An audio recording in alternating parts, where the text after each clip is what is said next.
Roll this in your head for a second. A 23-year-old YouTuber drives around Minnesota, parks outside Somali-run daycare centers, films a quiet parking lot for a few seconds, and then jumps straight to billion-dollar fraud, and your tax dollars are being stolen.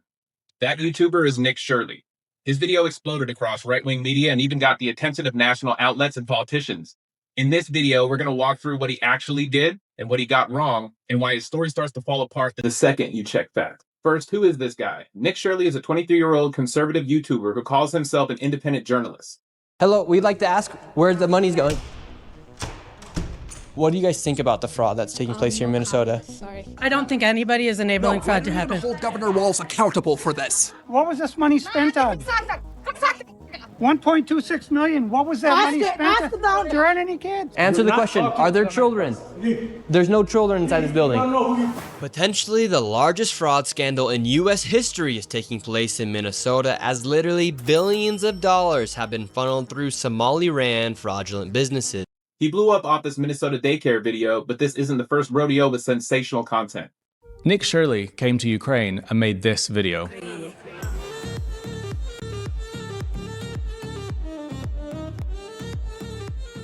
And I'm talking about this right now because the vice president has literally just said that this guy is the best journalist in the world.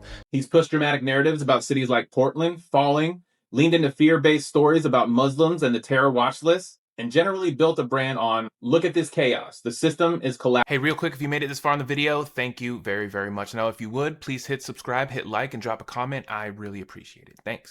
$336. This next one is literally one block away, and this one's also generated nearly $3 million in the past 3 years. Let's see if there's any children. Let's see if any of the buildings are open.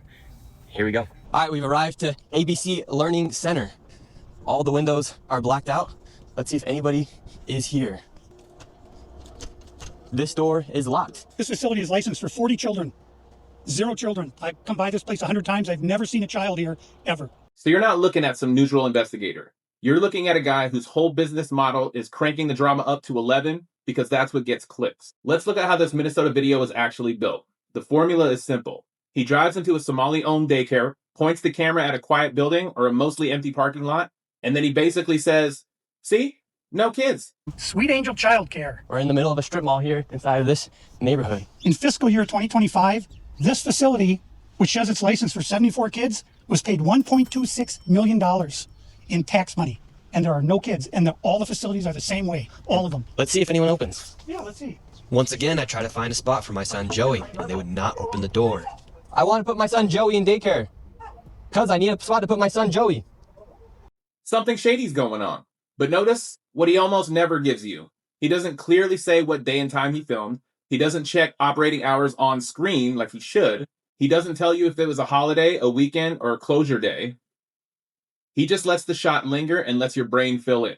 Wow, this must be fraud, with 0 actual content. Let's start with one of the clearest problems. In his video, Nick pulls up to a place called Mako Childcare Center and presents it like it's part of his network of suspicious Somali daycares. The way he talks, you're meant to think it is an active business quietly pocketing state money. But according to public records and follow-up reporting, that center had been closed for about 3 years before he ever showed up with a camera. So on screen, it's, look at this shady empty daycare. But in reality, it's, look at this closed business that isn't even operating anymore. Where are the kids? Yeah. It says it's licensed for 74 children. Right here, state of Minnesota. Where are the kids? They got paid $1.26 million in fiscal year 2025. It says they have a capacity for 74 children. When? Where are the kids? Right here. State of Minnesota website. You work here and you don't know? I don't know. I was there before. I don't know what's going on. Were there any kids when you worked here? He's there. Kids there. What's How up? many? I don't know. You don't know? Yeah. That's not investigative journalism. That's filming a dead storefront and pretending it's evident. Next, let's talk about one of his favorite moves. Filming a center, seeing no kids at the exact moment, and declaring it empty. In at least one case, another outlet later got security footage of the same center showing parents dropping kids off and picking them up that day. The same day, he wanted you to believe it was some ghost daycare. So what does that tell you? It tells you his evidence is literally, I personally did not see children during a few minutes I was parked outside. And that's nowhere near proof of fraud. That is proof that he filmed at a time window that did not capture drop-off. That's it. Real investigators look at a full day records, attendance logs, payment records, and surveillance. Tweeted by Elon Musk and Vice President J.D. Vance. In the video, Shirley tries to open locked doors and talk to people at various daycares he claims are frauds. Did you come during their normal operating hours when you came to visit? I came at 11 a.m., I believe, and I also came the following day later in the day. The point of it is not whether or not I came at the right time of their operation hours. The point is that blacked out doors, they can't give you any information. You call that number, no one answers. I wasn't trying to go inside, and there should be a way for somebody to actually be able to call that number and somebody to be able to answer. These aren't real businesses. But surely you don't think a daycare should just be unlocked. You shouldn't be able to just walk into a There should be daycare. a reception. No, every daycare is locked. Their doors are locked. And so, okay, you bring up a fair point. Then why can't they actually give me information how to enroll a child? Federal law enforcement has been investigating fraud in Minnesota for several years. He looks at one quiet moment and calls it a scandal. Here's where his narrative really runs into a wall. Actual investigations. Minnesota officials inspected at least one of the daycares he flagged and found no evidence of fraud. Other reporting dug into his examples and found cases where centers were either closed, operating legitimately, or simply not doing what he implied. You also had major outlets point out this video blurred together totally different programs, numbers, and timeframes to make it sound like there was this single cohesive billion-dollar Somali daycare heist. Fraud in public programs is real, and Minnesota has had big cases, like Feeding Our Future. But that doesn't magically make every quiet parking lot a crime scene. How does he handle being called out? Watch how he reacts when he's confronted with this stuff. When reporters show him footage and records that contradict his no kids claim. Federal law enforcement hasn't done enough. I mean, they would say, look, these fraud cases have been going on, but they've already done like 80 indictments. The cases have been going on, for years. And why did I show up one day in Minnesota and go to all these daycares, no children, they're receiving millions of dollars, we uncovered nearly $110 million in fraud in one day. How do you know that all the allegations that you're making are true? How do I know that they're true? Well, we showed you guys what was happening, and then you guys can go ahead and make your own analysis. We're coming, so we can make our own analysis. Are you 100% sure you're true? Yeah, I am 100% sure I'm true. CNN is looking into Shirley's claims. Hi, my name's Whitney Wild. I'm a correspondent for CNN. We reached out to several of the daycares featured in the now viral video. Only one daycare facility answered and said they are a legitimate business. Have you seen the videos, purporting that some of these daycares don't have kids inside? Minnesota Republicans say despite the new focus from the Trump administration, they have been sounding the alarm on fraud for He doesn't say, okay, I got that wrong.